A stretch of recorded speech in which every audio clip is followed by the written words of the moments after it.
আসসালামু আলাইকুম রহমতুল্লাহি ওবারাকাতুহু। সম্মানিত ভিউয়ার্স, সকলকে আমার চ্যানেলের পক্ষ থেকে সুস্বাগতম। আশা করি আপনারা ভালোই আছেন। আমি আল্লাহ পাকের রহমতে ভালোই আছি। দেশ এবং দেশের বাইরে থেকে যারা আমার চ্যানেলটি দেখছেন, সবাইকে অসংখ্য ধন্যবাদ ও মোবারকবাদ।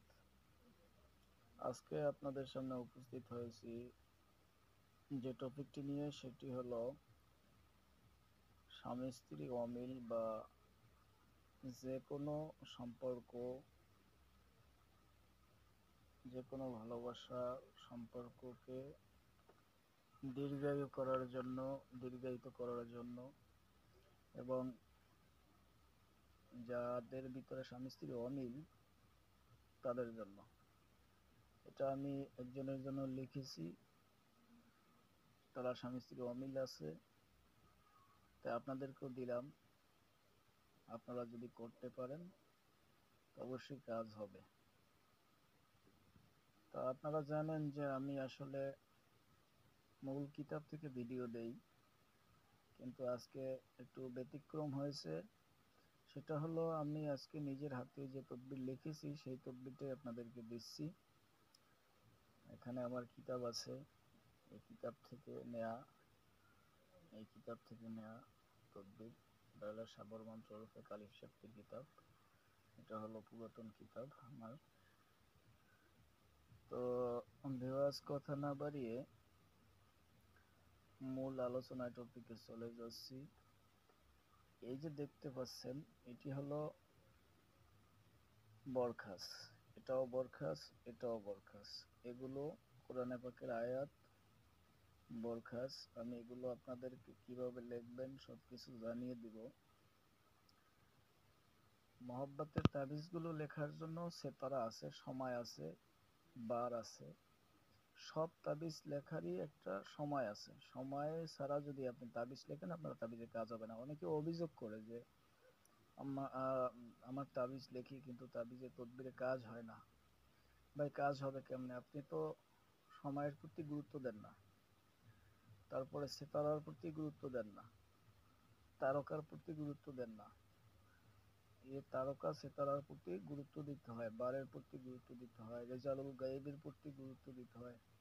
এখন তো বলবেন যে রেজাউল গায়েব কি? এই জন্যই ওস্তাদ দরকার। ওস্তাদ ছাড়া কখনোই আপনার দ্বারা সম্ভব না। রেজালুল গায়েব হইল এমন এক মক্কেল যাদের হাতে সমস্ত আমলিয়াতের পাওয়ার যাদের হাতে রয়েছে। তাদেরকে যদি আপনি না চিনেন, তাদেরকে যদি আপনি খুশি না করেন, তো আল্লাহ তাআলা সমস্ত মখলুক সৃষ্টি করছে এক একটা কাজের জন্য। তাদেরকে যদি আপনি খুশি না করতে পারেন, তাহলে আপনার আমল তারা কেটে দিবে, তদবিরের ক্রিয়া তারা কেটে দেবে।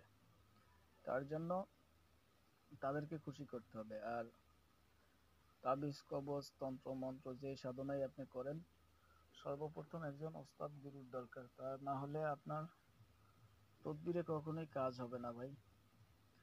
তো এখন আপনার সর্বপ্রথম কি করতে হবে? দিনক্ষণ আপনার জানতে হবে, কোন সময় কোন তাবিজ লিখতে হয়, কোন কবজ লিখতে হয়, কোন সেতারায় কোনটা লিখতে হয়, এগুলো জানতে হবে। তারপরে রেজালুল গায়েবের প্রতি খেয়াল রেখে তাদেরকে সালাম দিতে হবে। আমি অবশ্যই রেজালুল গায়েবের একটা ভিডিও বানাবো এবং তাদের সালাম দিয়ে দিব। এই সম্পর্কে ভিডিও বিস্তারিত বানাবো অবশ্যই। তো যারা আমার চ্যানেল দেখেন, মূলত আমার তদবিরগুলো বেশিরভাগ ব্যবহার করতে পারবেন তারাই যারা কবিরাজি লাইনে কাজ করেন। আর অন্যরা যারা কাজ করতে চান, পাবলিক, তারা আমার কাছ থেকে আহ, অনুমতি নিয়ে তারপরে কাজ করবেন। তাছাড়া অথবা আপনার যদি কোনো উস্তাদ গুরু থাকে, তার পরামর্শ নিয়ে আপনি কাজ করবেন। তাছাড়া কাজ হবে না, এতে আরো আপনার বিপদ হবে। কারণ এই লাইনটা খুব খতরনাক লাইন। এই লাইনটা যত ভালো ততটাই খারাপ। এই জন্য এই লাইনে কাজ করার জন্য আপনাকে অনেক জ্ঞান দরকার। আজকে কবিরাজের কোনো অভাব নাই অনলাইনে, কিন্তু হাজার হাজার টাকা মানুষের নষ্ট হইতেছে। তা আমার এই চ্যানেল খোলা এবং ভিডিও দেওয়া একমাত্র হলো যাতে মানুষ প্রতারিত যারা হয়েছে তারা যেন আমার চ্যানেল দেখে কাজ শিখতে পারে, করতে পারে, ধোকা যাতে না খায়। আর যারা আমাকে দিয়ে কাজ করাইতে চান, যদি ভালো লাগে তাহলে আমার এখানে নাম্বার দেওয়া আছে, যোগাযোগ নাম্বার 01793030329। এই নাম্বারে সরাসরি কল করবেন অথবা হোয়াটসঅ্যাপে আপনি কল করতে পারেন, মেসেঞ্জারে যোগাযোগ করতে পারেন। আমার ইউটিউব চ্যানেলে আপনারা কমেন্ট করে জানাইতে পারেন। এই নাম্বারে ফোন দিলেই ইনশাল্লাহ হবে। এটা হোয়াটসঅ্যাপ খোলা আছে, ইমো খোলা আছে।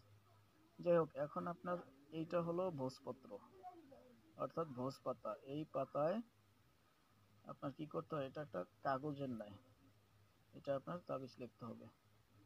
এখানে এখানে আপনার তাবিজ লেখার নিয়ম আছে। এখানে আপনার কয় নাম্বার ঘরে আপনি তাবিজ লিখবেন, কত নাম্বার ঘরে লেখা হবে, কোনখানে নাম হবে, এই তাবিজটা সম্পূর্ণ লিখবেন। এটা হলো কবজ, বরখাস। এই বরখাস লিখবেন, এই বরখাস লিখবেন, এই বরখাস লিখবেন। তারপরে আপনি কি করবেন, এখানে যে আয়াত কোরআনে পাকে দেওয়া আছে, আমি একবার কাছ থেকে আপনাদেরকে দেখাচ্ছি। ইউহিব্বুনাহুম কাহুব্বিল্লাহি ওয়াল্লাযিনা আমানু আশাদ্দু হুব্বাল লিল্লাহ। এরপরে ওয়াল কাযিমিনাল গায়যা। এরপর আছে ওয়াল আফিনা আনিন নাস আল্লাহু ইউহিব্বুল মুহসিনিন। আও মান কানা মাইতান ফাআহইয়ানাহু ওয়া জাআলনা লাহু নূরান ইয়ামশি বিহি ফিন নাসি কামাম মাসালাহু ফি যুলুমাতি লাইসা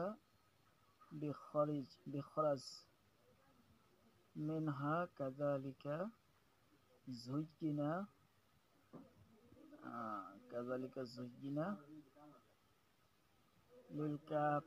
লিল-কাফিরিনা মা কানু ইয়ামালুন। ফালাম্মা রাআইনাহু আকবারনাহু ফাকুত্তিআন্না আইদিহিম। এরপর আছে আইদিহিনা ওয়াকুলনা হাসাল্লাহ মা হাযা বাশারাম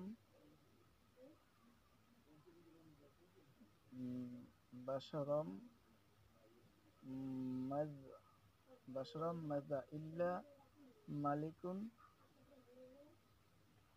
কারীম।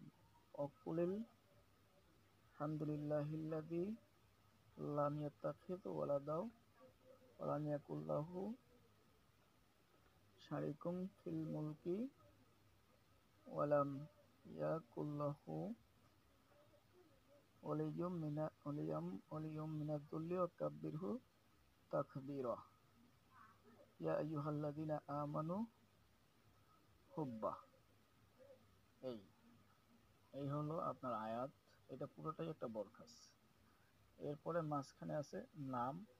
এভাবে যেভাবে আমি নাম দিছি এভাবে আপনার নাম লিখবেন, এভাবে নাম লিখে তারপরে দিবেন।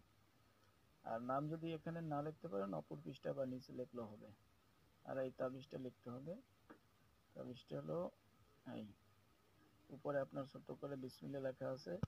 এখানে আপনার 16 ঘরের তাবিজ। এটা 16 ঘরের তাবিজ লেখারও নিয়ম আছে, অবশ্য ওস্তাদ গুরু কাছ থেকে জেনে নেবেন। আর এটা হলো কলম, এই ভোজপাতায় এই তাবিজটা লিখতে হবে। জি, ধন্যবাদ সবাইকে। ভালো থাকবেন, সুস্থ থাকবেন।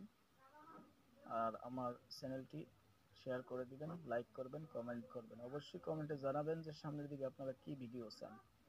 ধন্যবাদ সবাইকে, ভালো থাকবেন। আসসালামু আলাইকুম ওয়া রাহমাতুল্লাহি ওয়া বারাকাতুহু।